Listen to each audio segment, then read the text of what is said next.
Lyon n'a plus gagné en Ligue 1 depuis des semaines, Monaco enchaîne les succès en Ligue 1 depuis des semaines. Devinez ce qu'a donné le match entre Lyon et Monaco. Eh bien évidemment, c'est les Monégasques qui vont décrocher les 3 points.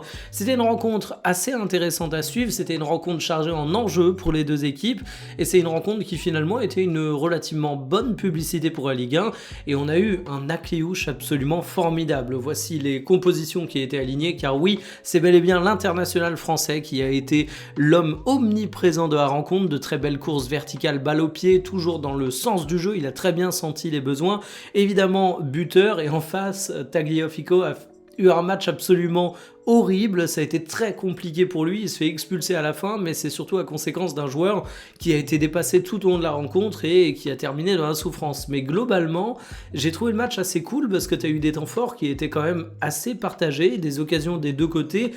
Le truc, c'est que Lyon a semblé avoir du mal à tenir l'intensité tout au long de la rencontre. C'était pas exactement la même chose entre la première et la seconde mi-temps. L'égalisation les a couchés et finalement, tu as eu peu de contre-performances à l'exception de Tagliafico que j'ai évoqué. Du côté monégasque, du côté lyonnais, tout le monde a plutôt bien rempli son rôle. Mais pour moi, c'est vraiment Akliouche qui a été un joueur d'une catégorie supérieure à ce qu'on a l'habitude de voir au cours de nos rencontres. C'est un joueur avec lequel j'ai été très critique en début de saison parce qu'il n'était pas à la hauteur des attentes. Bon ben, est-ce que c'est la fin de contrat qui approche? Est-ce que c'est la Coupe du Monde qui approche? Est-ce que c'est simplement qu'il avait besoin de temps pour retrouver son niveau? Je ne sais pas.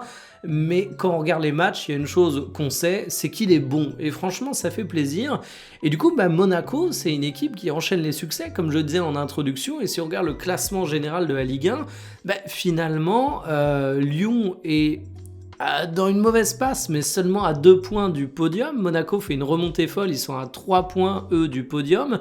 Et il y a un resserrement du top 7, top 8. Et au final, entre l'OM, Lyon, Lille et Monaco, ça va être dur de déterminer qui va être sur la 3e place du podium.